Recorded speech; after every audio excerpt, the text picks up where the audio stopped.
from the WJXT studios. This Week in Jacksonville starts right now. Thank you for joining us just days after Hurricane Milton swept across the state of Florida. Richard Nunn is joining us today as we begin to talk about this storm, which crossed that threshold of Category 5 a few times. Our chief meteorologist. This was one of those storms where a lot of times in our coverage we're just saying, wow.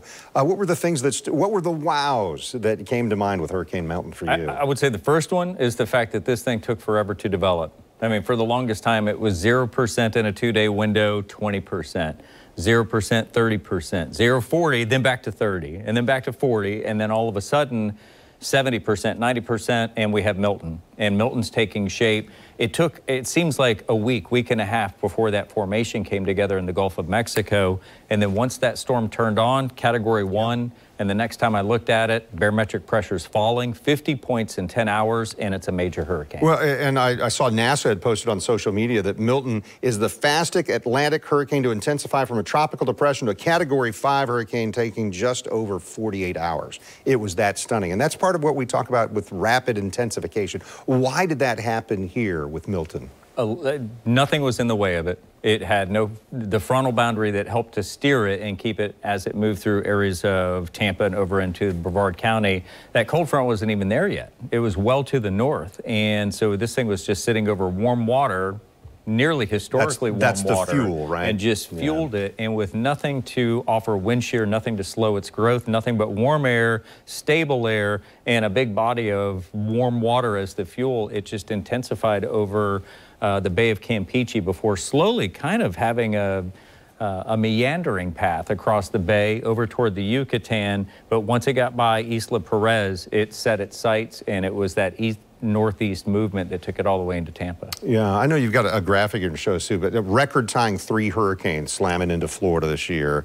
Francine, Helene, now Milton. Yeah. And, you know, we had the glancing blow with Helene that I think undoubtedly people would still say that we had a lot more damage from that windstorm than we did even from Milton. But, you know, there you go, the crisscross, 1, 2, 3. The Panhandle taking 2 of those, and Taylor County, as we had John Acebus and Chris O'Rourke out there right in the eye when it went through at Keaton Beach. And then we have Milton, as you see, as that dotted line. But that is, I wouldn't call it the trifecta, you know, the three-peat of what has brought a lot of injury. It's brought death, and it's brought, you know, I don't even know if the totals are in now for the amount of damage that will be looked at undoubtedly historically, especially with Milton here when it comes to the insurance. I've learned a lot about hurricanes in the last 15 years living in Florida.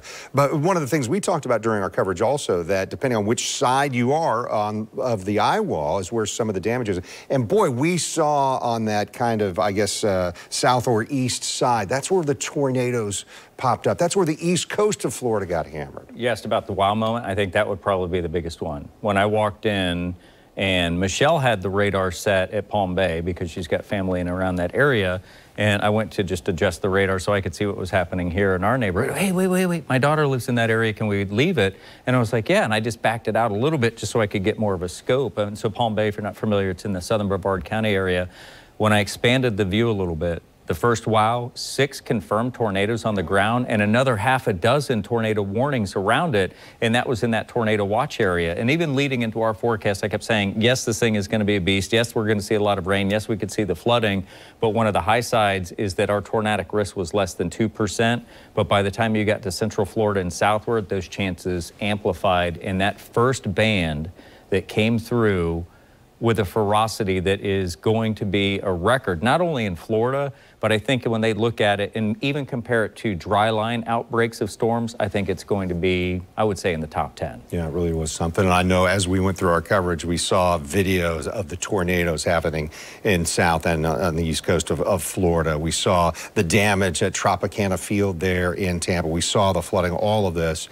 And here's hoping we don't set a record with a 4th hurricane hitting Florida this year. Richard Nunn, thank you so much. I appreciate it. Thank you. All right, so I had a very special guest that we're going to have with us this morning. Before he speaks in the River City coming up at the end of this month, we are talking with the United Kingdom's former Prime Minister. My conversation with Boris Johnson next on This Week in Jacksonville.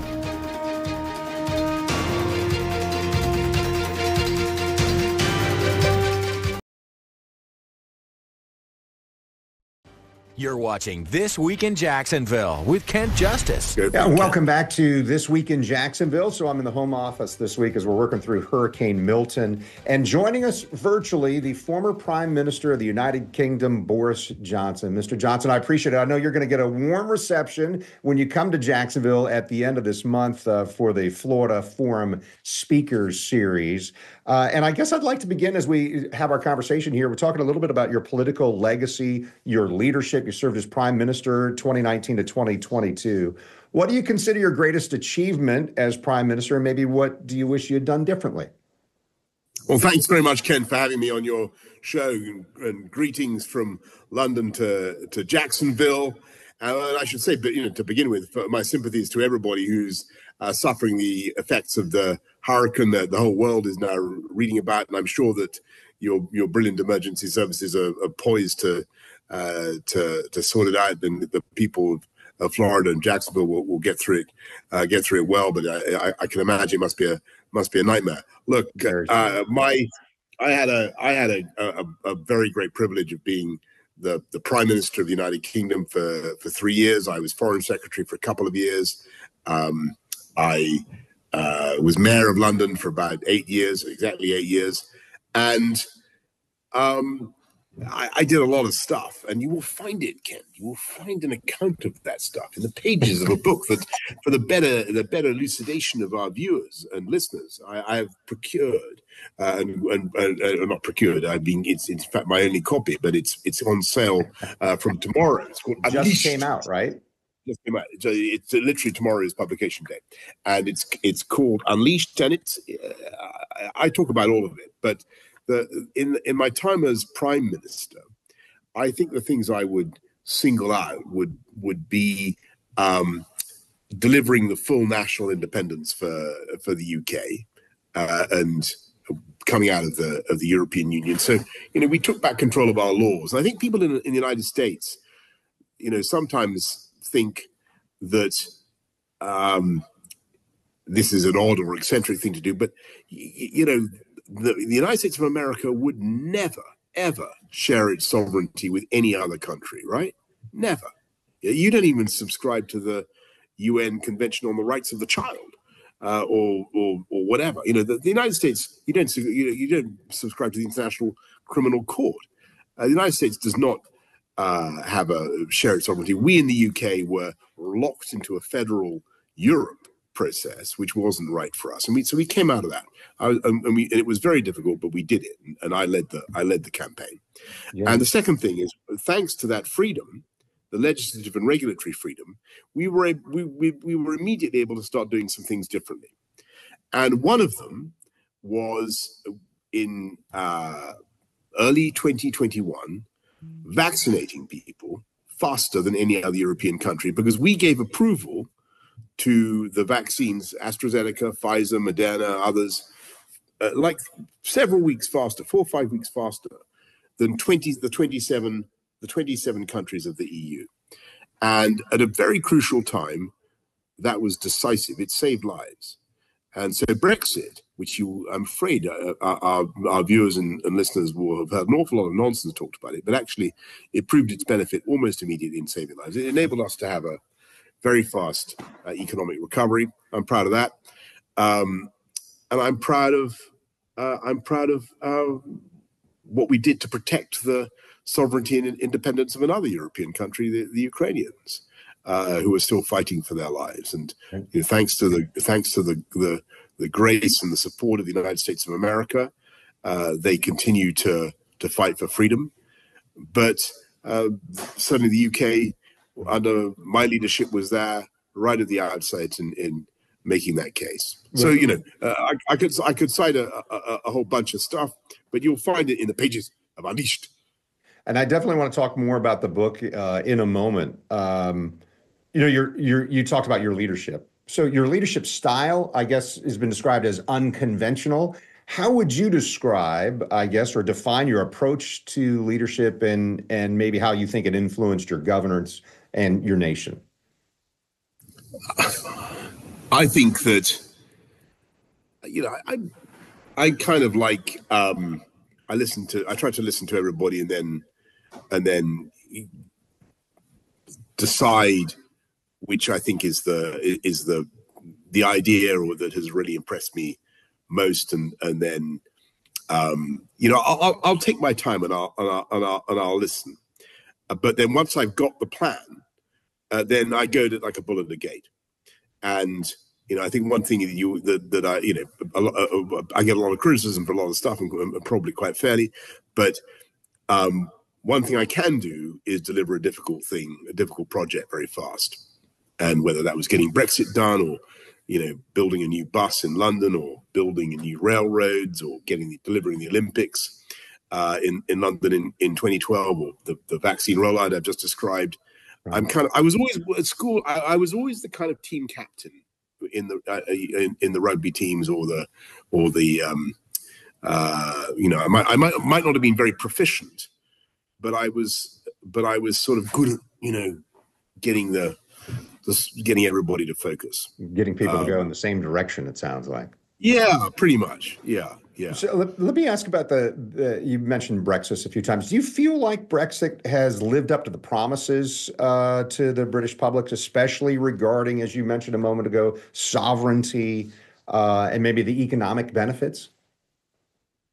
Well, I give you an example of one economic benefit, and one, it actually saved lives and enabled us to have a very fast economic recovery from COVID. So, it was valuable. And that was because we were out of this thing called the European Medicines Agency. And, no one can contradict this. You look at the details. It's incontrovertible. 27 other countries stayed within the European Medicines Agency, waited weeks and weeks and weeks and weeks for those vaccines to be approved. We went ahead and we vaccinated our people faster than they did. I mean, by March 2021, we had vaccinated 45% of the UK adult population, and almost 100% of those over 80, right? So there was a huge amount of protection for people in Britain. The EU was still at 10%.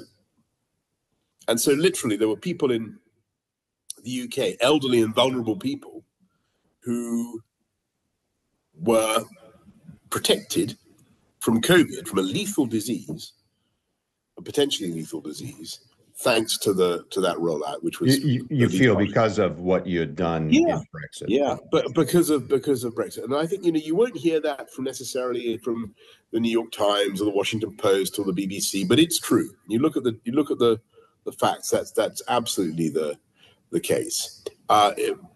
The UK has continued to be extremely economically robust. We're the second biggest exporter of financial service, the fourth biggest exporter of anything, fourth biggest exporter in the world. When I left office in 2022, we had unemployment at a record low, 50-year low, youth unemployment at a 45-year low, and so on. Many more people in paid employment than before the pandemic began, about 620,000 more people. And, and the lion's share of foreign investment, the UK, after Brexit, is taking advantage of freedoms to do things differently, whether it's in the financial services area or the biosciences area, AI, whatever it happens to be. The EU may have one approach, and on AI, there are all sorts of directives coming forward, and the UK, like with the vaccines, we may opt for a different approach, and that's going to be a massive advantage. You look at growth rates in the US and Europe over the last 15 years. Wow, the US has gone Florida, the Europeans flat. Including the UK. Now we need to. I'm not saying that it's all to do with regulation. It's all to do with, but it's to do with attitude to business, competition, the general US culture of risk and reward. We need to have more of that in the UK, and Brexit gives us a real chance to do that. I'm enjoying our conversation. I'll tell you what, we're going to take a short break here, and then we're going to return with Boris Johnson. New book coming out that you referenced. Mr. Johnson is going to talk about that, his plans for the future, and some personal reflection. So stay with us. That's next on This Week in Jags. I will. Thank you.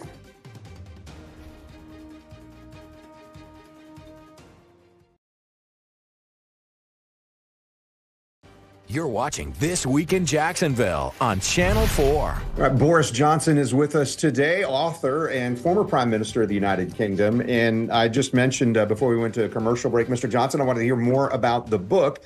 But also, you referenced that when you were mayor of London, you developed a little bit of an affinity for the city of Jacksonville because of our pro football team. Tell us about that relationship with the Jaguars.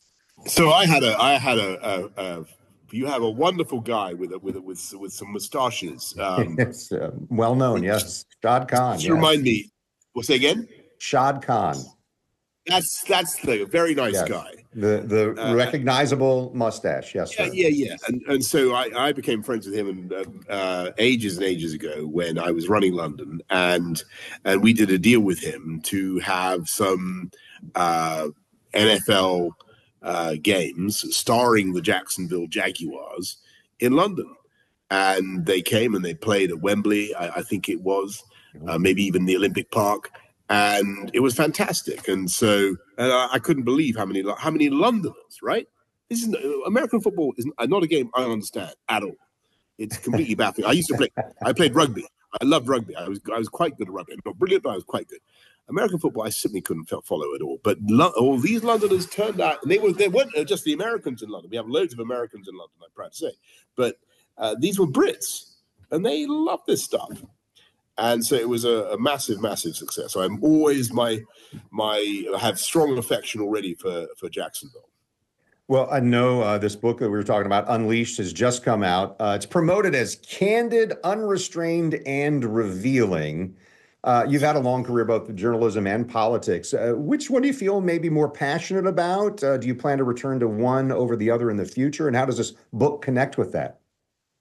Well, Ken, I mean, it's the interesting thing there, because I think there's maybe more of a tradition in the UK than there is in America of people who go into journalism then becoming politicians. And if you look back at the history of my party, the Conservative Party, there are very illustrious people who really began as writers. And Benjamin Disraeli, Winston Churchill, these were both journalists, right?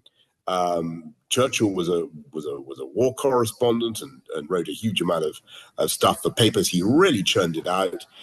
Disraeli, was writing for newspapers as well. And then in the modern era, there are plenty of conservative cabinet ministers who've been editors of The Spectator, which I also was, and then gone into conservative politics. So it works like that in our country, and I don't know if there are many examples in American politics of people who've gone seamlessly from journalism into politics. Can you think of one? I'm just trying to think of one now as we speak. We have a U.S. Senator from Georgia, John Ossoff, who's an investigative reporter, and just in the last few years became a U.S. Senator. Actually, now I think about it, Mike Pence was a radio show host, wasn't he? There you go. I was thinking, of course, a little farther back to President Reagan, who didn't come through journalism, but was a sports announcer at one point. Yeah. Have you ever thought of a career in politics, Ken? Thank you so much. I think I'll shy away from that. I'll just keep reporting the news, if that's all right. It's very, very wise. Yeah, no, I think that, you ask which of the two I prefer, which are the two professions. I think as a politician, it's a useful thing to be able to put things clearly and succinctly and in a way that's readable and that's what I tried to do in Unleashed. Try and get there's no point in having a message if people aren't paying attention. And journalism's helpful about that. The rules of journalism, start with an earthquake and work up to a climax, right? That's the way to write. Well, in terms of the book, just coming out this week, how does that influence, I guess, legacy? I know this is kind of a tell-all already, and going back to what you just said, it's capturing attention, both from people who say he said too much, or I don't like what he said, or all those sorts of things. Yeah, I know. Well, there's a lot of people who I say too little about them. You know, the people come and say, "You've hardly mentioned me," and people are very indignant that you know I seem. But it covers 15 years of quite a tumultuous period for Britain, Europe, the world, and it packs a lot in. And I think it's quite a good guide to what happened in that period, a guide to what happened not just in Europe but around the world, and comes with relations with the United States. My relationships with President Trump, Biden, and so on, and it's all there. I hope I haven't been excessively rude about anybody, but I've been occasionally quite frank, but that's what people need. They need to hear it. I also spoke with Mr. Johnson about Great Britain's relationship with the United States and what he sees happening in the Middle East. So we've got that available for you online at news4jax.com, and it's on the This Week in Jacksonville channel on News4Jax Plus. Boris Johnson, the keynote speaker at the Florida Forum Speaker Series event, October 29th. Tickets, they're available online at thefloridaforum.com, by phone at the number you see there, 904-202-2886, and by email at womensboard@bmcjax.com. Begins at 7 at the Jacksonville Center for the Performing Arts. The Women's Board of Wilson Children's Hospital runs that event. And This Week in Jacksonville airs each Sunday morning. Next time, we're focused on the NFL owners meeting and how the league votes on the Jaguars stadium plan and new lease. I'm Kent Justice. Thanks for watching on air on Channel 4 and the CW17 and online at news4jax.com or streaming on News4Jax Plus.